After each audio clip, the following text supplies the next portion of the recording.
Hello and welcome to Supposedly Fun. My name is Greg and I'm here today to do a Friday Reads video where I wrap up the week in reading and talk about any bookish things that have gone on in the world.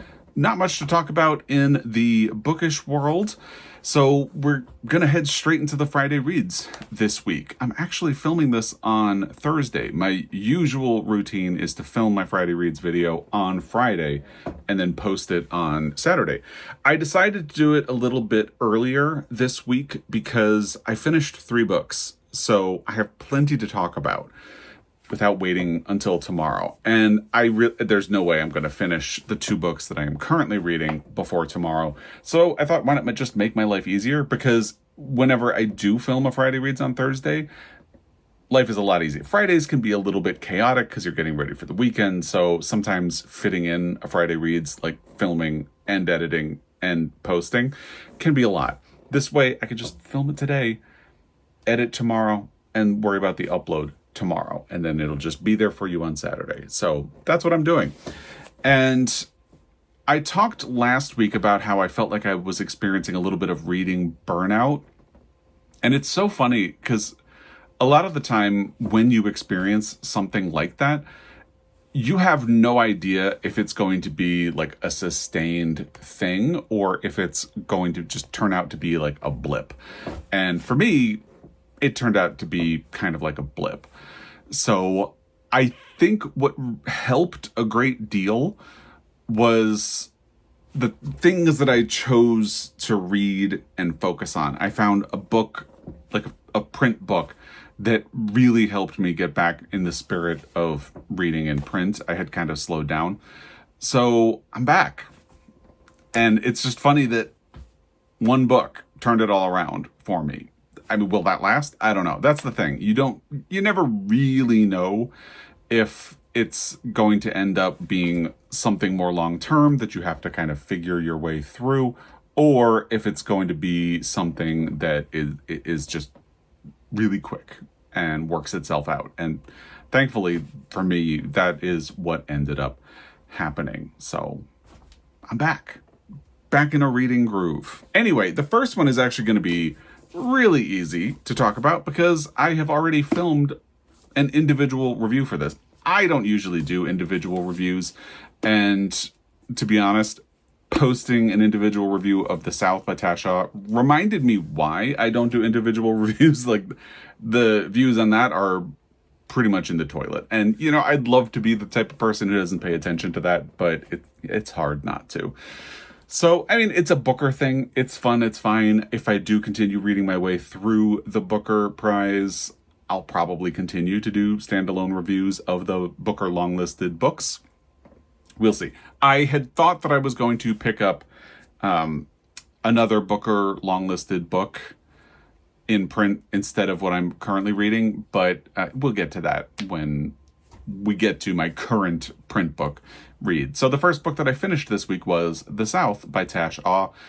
I did a full individual review of this. I will link it down below, so no purpose in spending a lot of time on it here. Just to tell you that I read it. It was the first thing I finished, and I will tell you here, I thought it was fine. I didn't think it was much better than that. So if you want the full story, the video is linked in the description box down below, along with my book haul revisit for August, which is interesting because it's the first one where I did not meet my watch out criteria, which is that when I do a book haul revisit, the criteria I'm really looking out for is books that I unhauled without reading. And I would like that number to be at or below 15% of my book hauls from the month. So yeah, and there will be all sorts of other stuff down there. Anyway, the next book that I finished was something I had been listening to on audio. I think I had started it, but wasn't very far into it when we last spoke in a Friday Reads video. That is The Midnight Library by Matt Haig. I don't know why I wanted to say Andrew. Matt Haig. So, this is a book that has very consistently been recommended to me since it came out. I don't think it came out all that long ago. Let's take a break and look at the copyright date of this book. It is copyright 2020. So yeah, not that long ago. But since then, a lot of people have recommended it to me. Joel read it, I think last year, and also really liked it a great deal. So that was a pretty solid kick in the pants to me to, oh, yeah, that's a book that people recommend to me. I should get around to reading that. And then after he read it and loved it so much, he did it on audio. I ended up doing it on audio.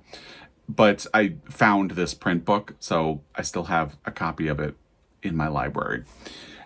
And if you're unfamiliar, this is the story of a woman named Nora Seed.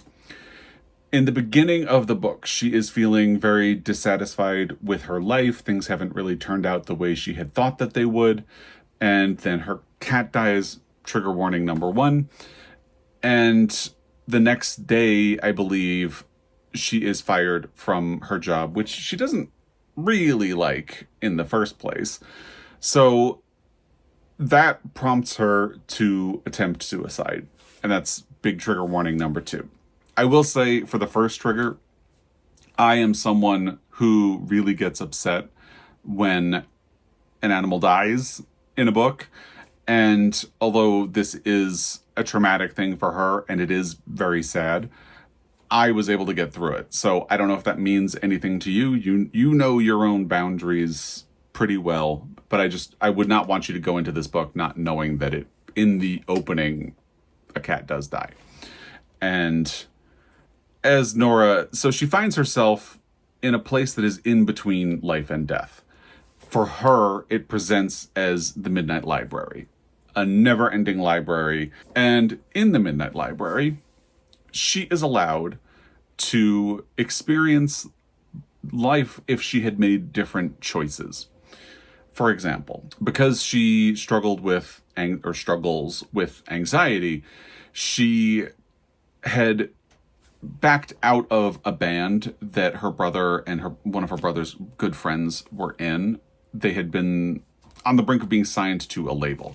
So in the book, she gets to experience, like, what if I hadn't left the band and sort of killed that? What would my life be like if I had stayed and we did record an album for a label?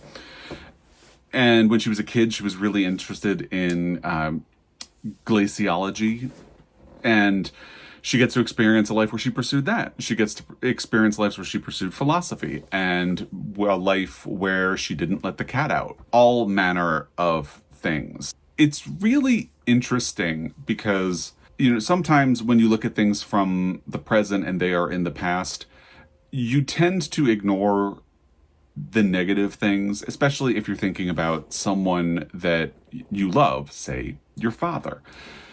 And you start to remember, like, oh, yeah, he was a bit critical and things like that. So, you look at the past with sort of rose-colored glasses.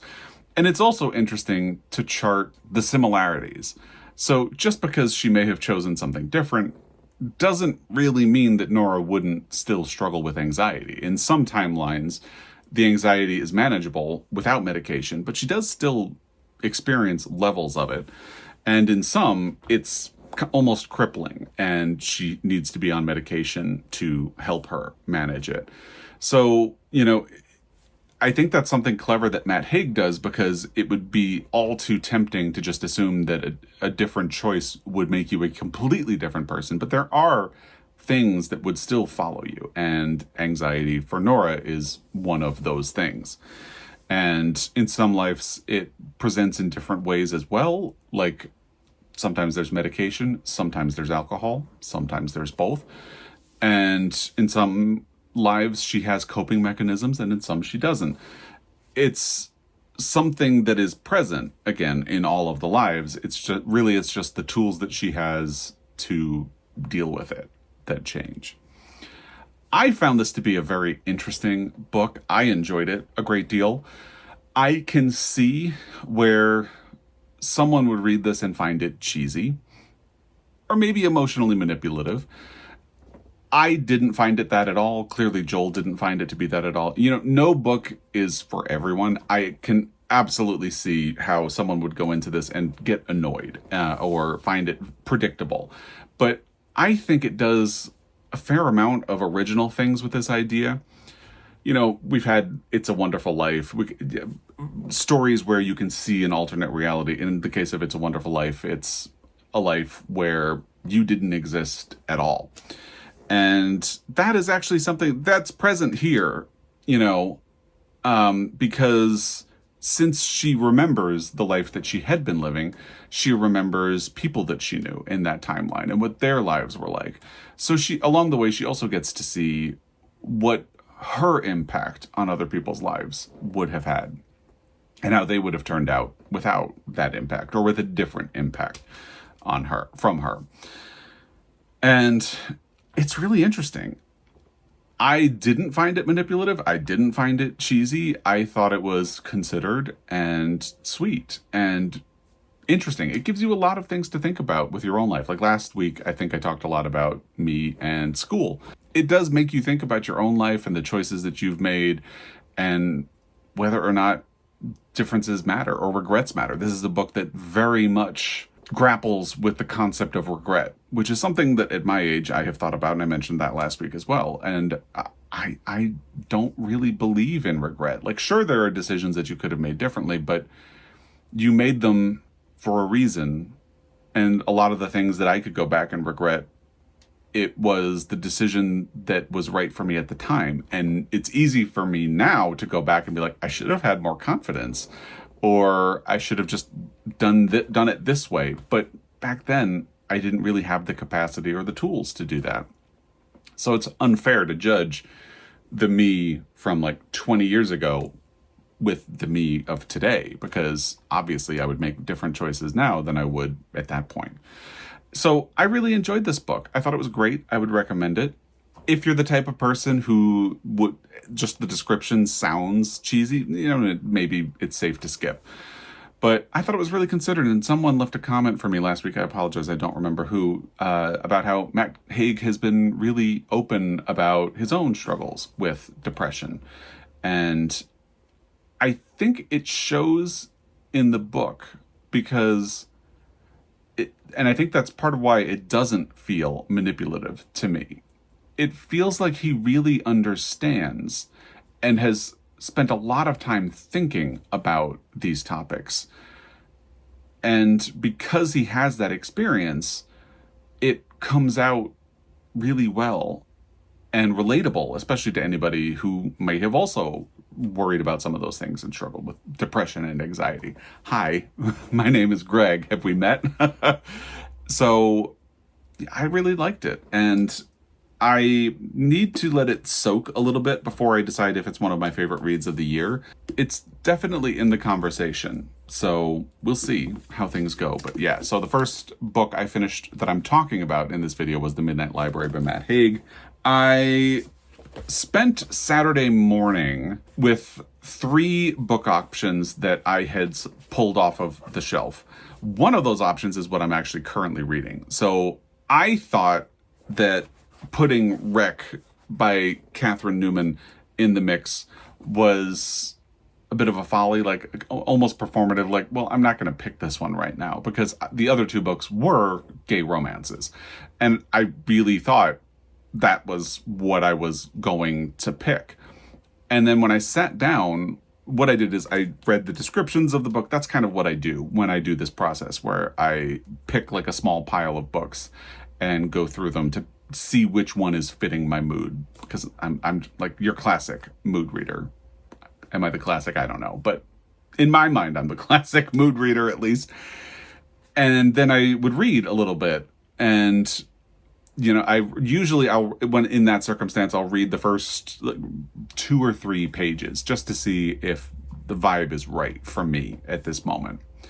And the last one I picked up was Wreck, because it's the one that I thought wasn't going to fit. I really thought, after experiencing like reading burnout and everything, that I was going to need that cinnamon bun vibe. That's what I mentioned in my last Friday Reads video. And this is not really a cinnamon bun book. But the reason I threw it in the mix is that I read Catherine Newman's Sandwich last year, which has the same characters. This is a follow-up to Sandwich. And I really liked that book. I enjoyed it. I loved the family and the characters at the center of it. And I thought maybe it'll feel good to disappear back into that world for a little while. So I started reading the first 2 to 3 pages, and I like blinked and I was 10 pages in. And it just felt really good to immerse myself back in the world of the family that is central to this book. And again, because no book is for everyone, I can see a world where someone is incredibly annoyed by Rocky, who is the protagonist of both books. She's the mother of this family, the matriarch. And matriarch feels like a weird dated word for something that is so very contemporary, but anyway, you get the point.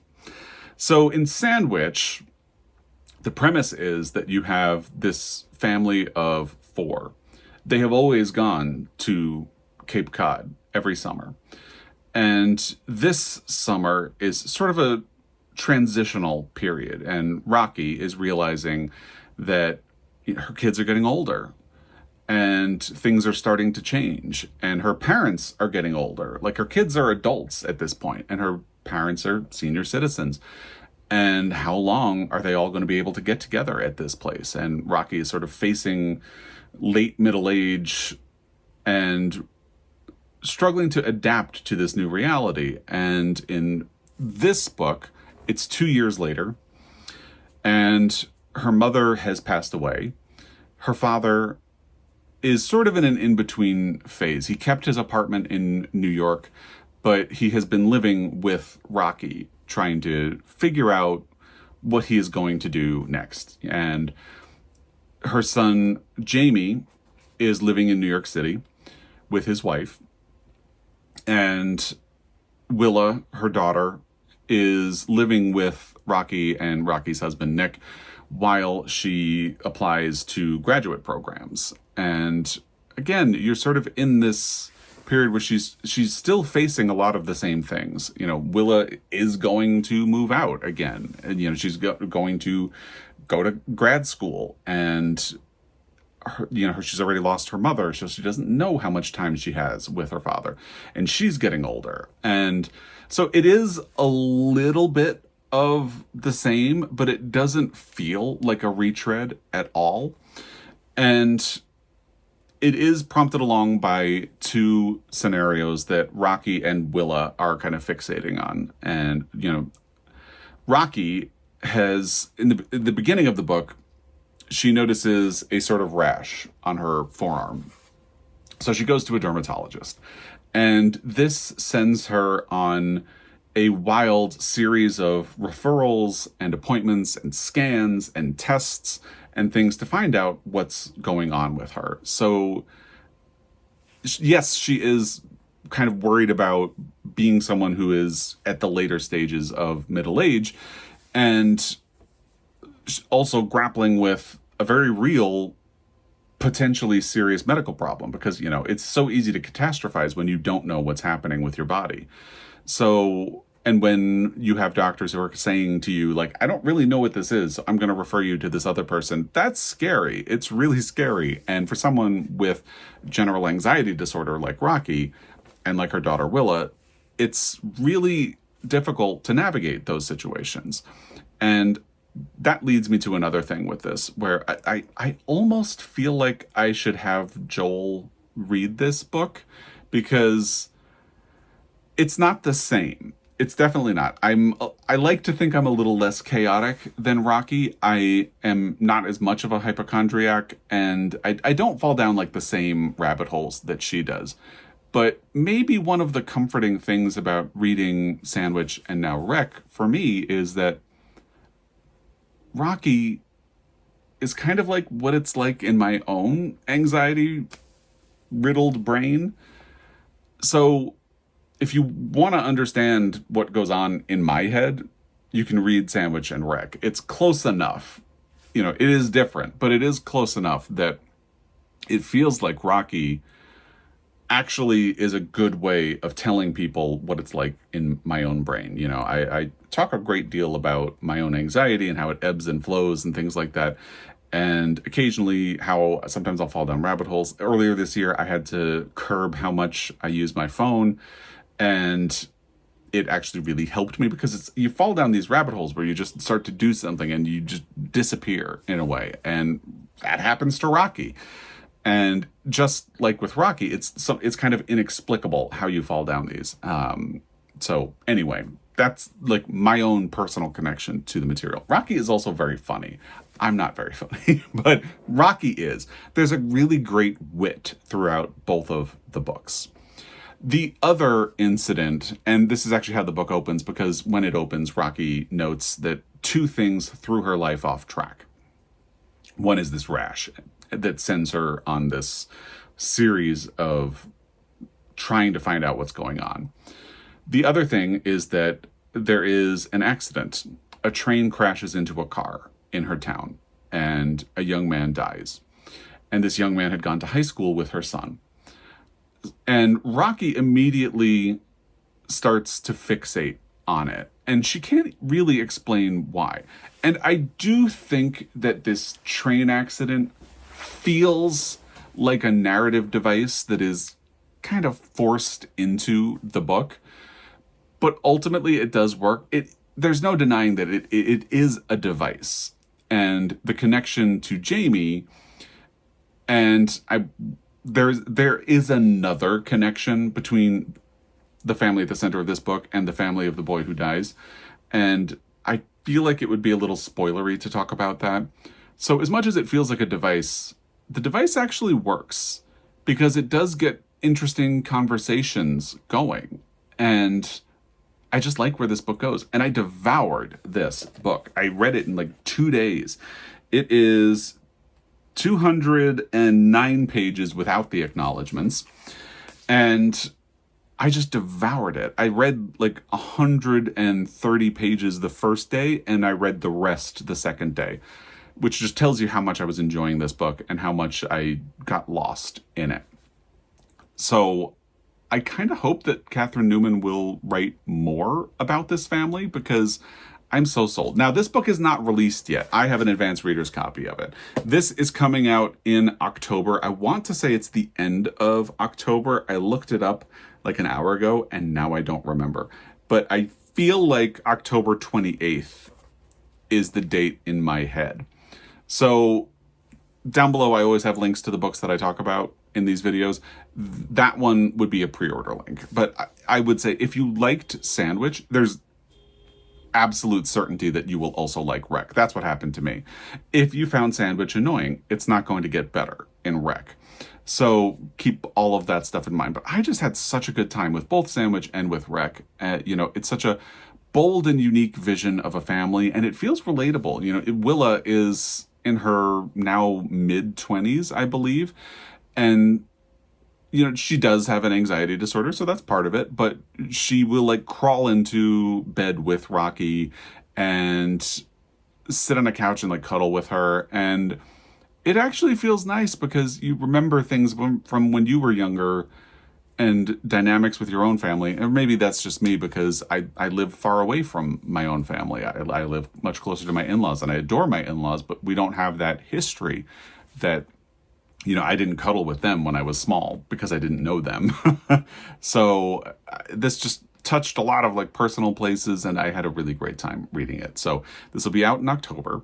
I would absolutely encourage you to think about reading it. It's not for everyone, again, but if you liked Sandwich, it's for you. If anything I've said sounds interesting, give it a try, because I really thought it was delightful. Joel just texted me, so I am going to stop filming for a second and get back to you. Sorry, I'm back. It was about dinner, and I kind of knew it was going to be about dinner, so I had to make sure that got settled.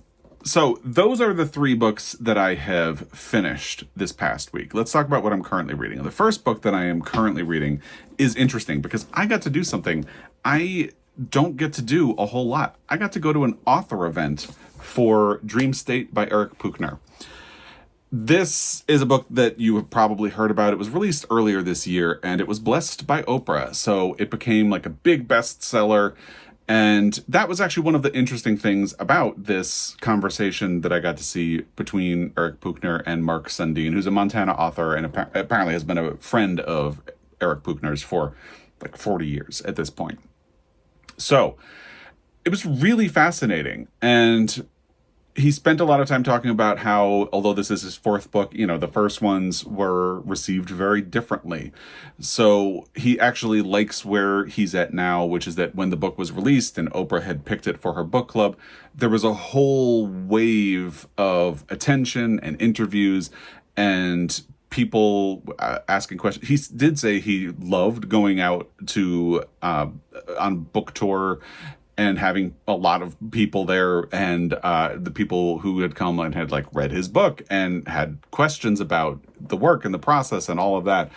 But it's very different. So he likes being at a point now where it's been a couple of months, things are slowing down. He's actually in Montana because he usually comes during the summer. His wife and her family have a cabin on Flathead Lake, which is, the only way to have a cabin on Flathead Lake, just for those of you who don't live in Montana, without being super wealthy, is for your family to have owned a cabin or like built a cabin on the lake over the last 50 years. And, the people I know who have cabins on Flathead Lake, that's how they did it. So anyway, I don't know that that's the case with them, but given that it's been in her family, I kind of assumed that that's the case. And that actually inspired the house that is in the first half of Dream State. So this is a book about Cece and Garrett and Charlie. Garrett and Charlie were best friends in college, and life took a turn for Garrett. They refer to a skiing accident and a friend who died and how Garrett has blamed himself. I'm not at the point of the book where that has been really explained, but Garrett has been living a lonely life. He's isolated himself from a lot of other people. He is dealing with depression and all of that, and dropped out of school and has ended up working as a baggage handler at an airport. Charlie and Cece live in Los Angeles. They are engaged, and Cece loves the cabin that has been in Charlie's family that's on this lake. And another thing that's really interesting about this is that it's set in Montana. If you live in Montana, the locations are very familiar, but it either doesn't name the places or it changes the geography a little bit. So like Glacier National Park, real place, absolutely beautiful. The Going to the Sun Road, absolutely beautiful. Real place, gets extremely touristy. So as someone who lives in Montana, I would kind of rather die than go on the Going to the Sun Road. I've done it before and it's absolutely beautiful. There is a weeping wall along the way. And like, that's real. That is an actual location. But this cabin is clearly meant to be on Flathead Lake, but in the world of the book, it's a little off. And kind of like how I hate this book, but A Little Life is set in New York, but the streets and places that it mentions are not real. And it's hard to situate yourself if you've spent any time in New York, which I have, because you keep trying to figure out where they are and you just can't. So anyway, that's kind of happening here. And actually, Eric Puchner addressed that a lot because he's not from Montana. He has a connection to Montana because of his wife, but he is someone who is from elsewhere. And he sort of he questioned himself about whether or not he had any right to set a book in Montana. And he said the best way of doing it was to have central characters be out-of-staters like Cece and Charlie. And if, we don't need to do a deep dive on Montana, but one of the big things that has been accelerating, and I am part of this, but it has accelerated since the pandemic, and I had already lived here for 5 years when the pandemic happened. Out-of-state people are moving here, and it's becoming busier, and there are a lot of people who have been here for a long time who resent that. Now, before the pandemic, it wasn't so bad. Or maybe I'm just telling myself that because that's when I moved here. But what happened after the pandemic is a lot of people from out of state, especially California, started buying houses here. And because they were selling houses in California, like this house they were selling in California sold for a lot of money. So they could buy a house over asking price in Montana and still make a profit off of selling their house in California. So out-of-staters have driven up the cost of housing. I mean, there are a lot of things the current administration has also driven up the cost of housing, but we don't need to get into that. So it's a thing that this book sort of deals with, and he's very aware of that, and it feels pretty resonant in the book. It's kind of like what I was talking about with The Midnight Library, where because he does have this experience and he knows the pitfalls and everything, it feels very considered and careful in a way that I really appreciate. But anyway, Cece and Charlie are getting married, and because she absolutely loves his family's cabin. So this is where I feel like Rocky, because I started on that track and then wildly detoured, and now I'm getting back to it. But anyway, Cece loves this cabin, so they're getting married there. And she goes a month early to start getting everything set up. And while she's there, Charlie has Garrett come over to deliver some weed. And he checks in on her again. They go hiking, and, you know, I'm not at the point of the book where this has happened, but it's basically the description of the book. And it was the focus of the author signing. Cece eventually has to make a choice about who she's going to marry and what her life is going to be. And then the second half of the book is about the fallout of that decision, following for 50 years. And it also really heavily deals with climate change. Eric Buchner actually said in the author event, I don't know how you write a contemporary fiction book without dealing with climate change or having it come up somehow. I didn't want to write a climate novel per se because, you know, I don't think I could write a good like cli-fi novel. But I do think that there are real concerns that are happening, and they are happening in Montana. And again, it was something that felt really considered. He really talked to a lot of people about change in Montana, how fire seasons are getting worse and smokier, and the danger is getting higher. And because the first part of the book is in 2004 and it's set over the span of 50 years, you do go into the future. So he does have to think about, like, what will the climate be like in the future? And hot summers. I mean, did I mention it's scorching hot where I live right now? It is. So the trick is, it is dealing with the decisions you make and how sometimes he said he wanted to play with the marriage plot, which is, if you're unfamiliar, it is a form of writing. Jeffrey Eugenides also sort of played with the marriage plot in his book entitled The Marriage Plot. If you have read like Jane Austen or any of those authors, you were probably very familiar with the marriage plot. But he wanted to play around with that and maybe question what happens if you have a marriage plot but end up with the wrong person, maybe. And then this whole second half of the book is sort of zipping through time, checking in on the ramifications of Cece's decision. And it's a fascinating book. So I'm listening to this on audio. I have, I think, 8 hours left, and it was a 13-hour audio. I don't remember what percentage I'm through, but I'm really enjoying this so far. And I can't wait to see where it goes and get a little bit further in. He did say that he spends a lot of time in the first half in the same basic time period, and then time sort of starts to jump in the second half, and he wanted to play with time in the book and how as you get older, time seems to move faster, and therefore the time jumps start to come faster as the book goes along. It sounds like it's interesting to hear a writer talk about what they were thinking about when they wrote their book. And I haven't had that opportunity in a while because not a lot of big authors come to Missoula.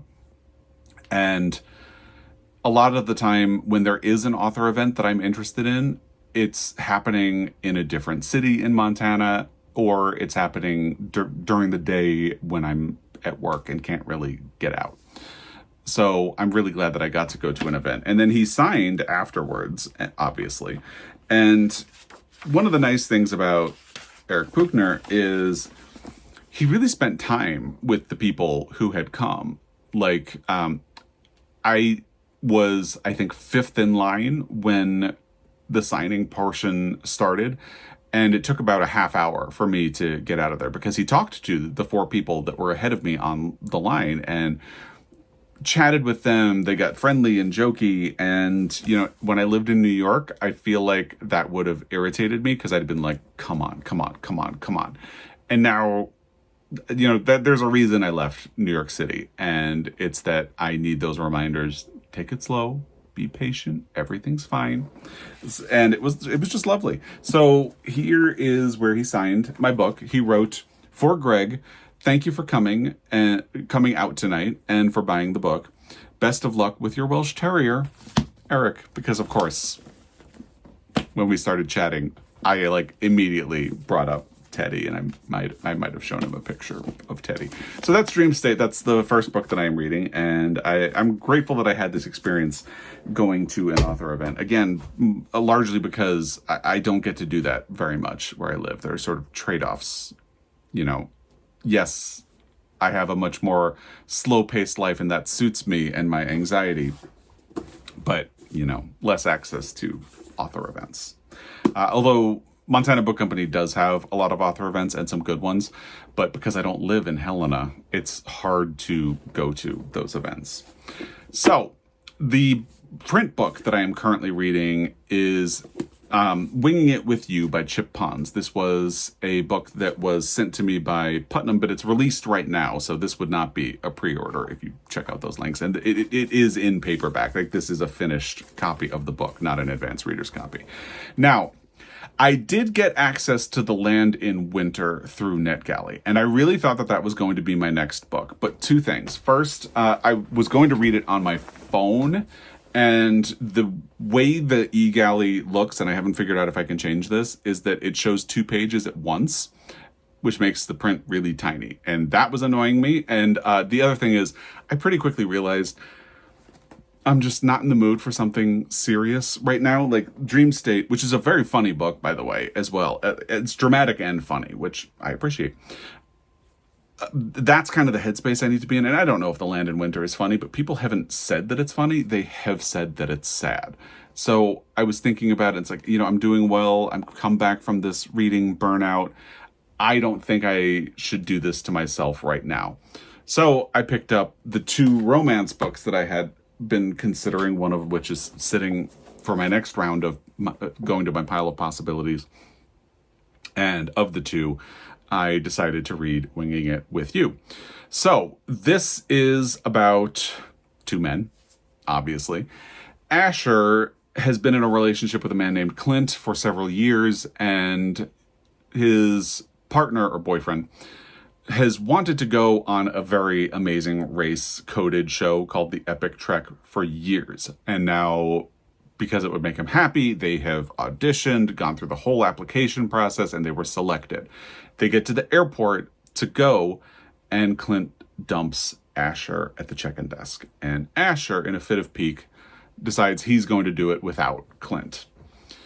So he goes to the bar in a restaurant in the airport and is wondering what he's going to do. And Theo walks in. Theo is a pilot who has not taken a break in a long time, in so long that he is being grounded by the airline. And he has a sort of mandatory month off and has to sort of be able to prove that he has been taking time for himself and working on his mental health. And is going out and having fun, which is like a weird thing for your boss to mandate to you. But, you know, we're in the world of a gay romance, so we're going to go with it. And, of course, he ends up in the bar, talks to Theo, and ends up going on this adventure with him. I thought that the meet cute was going to be a little bit more of like Asher talking to somebody or talking to him and commiserating about like, yeah, this just happened to me. I have to figure out what to do. And then sort of getting together. That's not how it plays out. And I don't feel like this is a spoiler since, I'm not even 50 pages in. I'm 49 pages in. And for the last 20 pages, they have been on their way. So Theo has a pilot friend and they have a routine. They get mozzarella sticks when they land. And Asher got the last order of mozzarella sticks. And again, this is one of those setups where it's like, I don't know that I believe TGI Fridays would run out of mozzarella sticks, but okay, we're going to go with it. And Asher got the last order. So Theo goes over and offers to buy them from Asher. And Asher says, okay, we'll flip a coin. If it's heads, you get my mozzarella sticks. If it's tails, you have to do me a favor.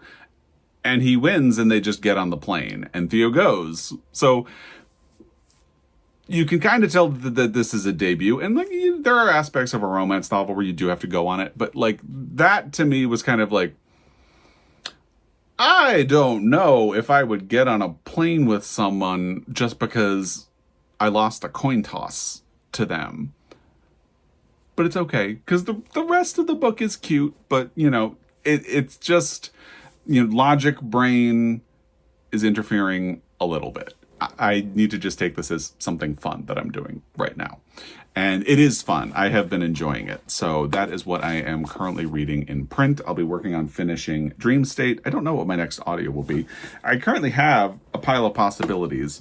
Anyway, that is what I have this week. I'd love to hear what you've been up to, reading, watching, loving. I just watched a movie called I Am a Fugitive from a Chain Gang from 1932, I believe. Paul Muni is a great actor. I had only seen him in one movie before this year, and that was The Life of Emile Zola, which was a Best Picture winner. This year, I saw him in The Story of Louis Pasteur. He's phenomenal in that. That is what he won his Oscar for. And he was nominated for I Am a Fugitive from a Chain Gang, but he is a great actor, and one that I will have to watch more of in the future. So that's what I've been reading and watching. I'd love to hear what you've been reading and watching. As always, I really appreciate your time. I will be back. Until next time, happy reading.